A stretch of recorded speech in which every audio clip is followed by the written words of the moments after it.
out here just collecting the check. I didn't want that. You know, you're a competitor, and I love your combine story, right? To go there and to have made a decision, you know what, man, I'm not doing none of this stuff. You know, I'll do it at the school. The film spoke for itself as well.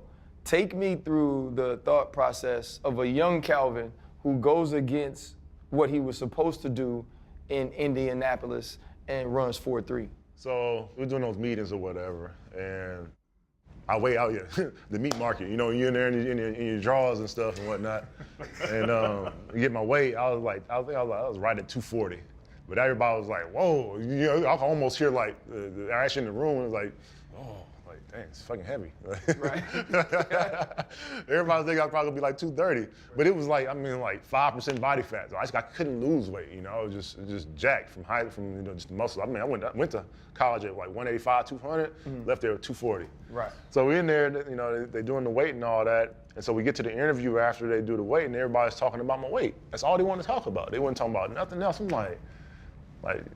Damn, had a great college career and all this. Y'all just want to talk about me being 240. Like, so then after that, I was like, they was like, well, you can't run. You can't run to being that heavy. Like, can you run a 4.5? Like, I was like, so I called him my agent. I was like, hey man, I need some cleats, dog. I'm gonna go ahead and run. He's like, you sure you want to run? I was like, dog, like I'm down there training with Tom Shaw. Like, I'm fast. I feel like I'm fast just standing here. Like, that's how we had like 4 of like the top 5, you know, times that year in the combine.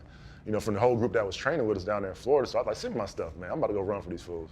When it ran, you know, and the funny thing is the story, everybody saw the dude give me back my cleats. Yeah. Funny thing is, dude just came ill prepared for his, you know, biggest job interview at the time. He didn't bring his cleats, so I let him borrow my cleats. Just happened that the quarterback wore 15, East Carolina, and they saw him, he's the last one to run. They saw him giving me back my cleats. I'm like, come on, bring my shit. Come on, I gotta get over here. Cause everybody yelling at me, come on, what you doing? I'm like, trying to get my shit. And so they just saw they saw him giving me my cleats back. So it's like, oh, he didn't even run in his own shoes. Like, so I ain't say nothing. I was like, it's cool, legend. So it was. Now you ruined the story. I mean, I guess it's too late now. He in the Hall of Fame. He didn't ruin this. That's what made the story good.